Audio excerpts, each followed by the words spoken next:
Hi everyone, welcome to my YouTube channel. In this tutorial I will show you how to retopologize using Speed Retopo add-on. So just after installing it, go over preferences. Just want to install it like this.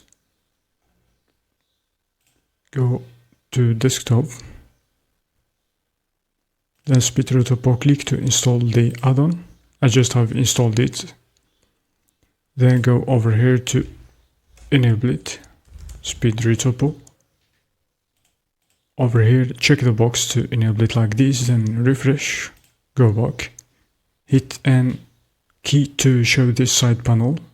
It's over here at the bottom, click on it, and select the mesh. By selecting your 3D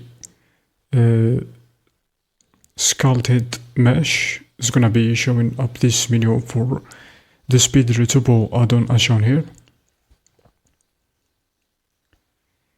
Just I want to add the mesh. We have this empty box over here, and you can use the eyedropper. Go over here, select your mesh. It's gonna be selecting the mesh as shown here.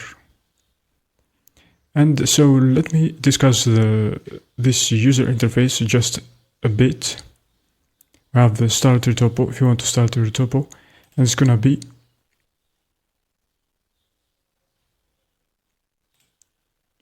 showing this menu, and they're going to expand it like this. And you can start the topo by clicking over here, and it's gonna be showing this drop down menu. We have different modifiers. If you want to add the mirror modifier and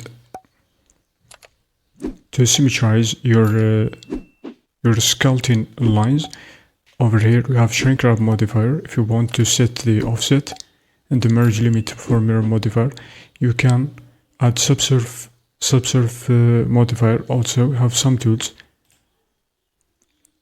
You can select any tool you want, so just go for annotate. It's gonna be letting you drawing different lines on the head here for quick retopology. And also it's gonna be turning on the snapping tool over there, and you can see the different lines over here. So before you start drawing those annotate lines on surface of this mesh, you need to turn on some features like in-front features in order to make those lines appearing at the surface. So just can turn on the wireframe, the back face cooling, and this feature over there is going to set in a color you want to make.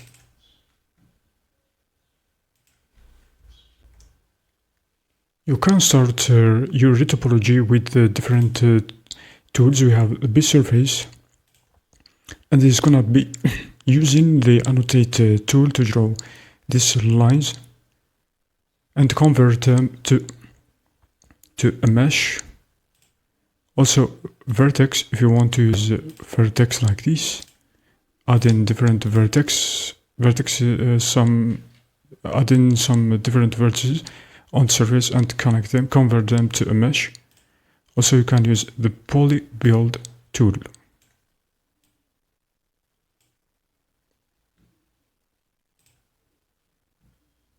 And that's it, the first part. So see you in the second part to explain it and discuss it with much more detail. Thanks for watching.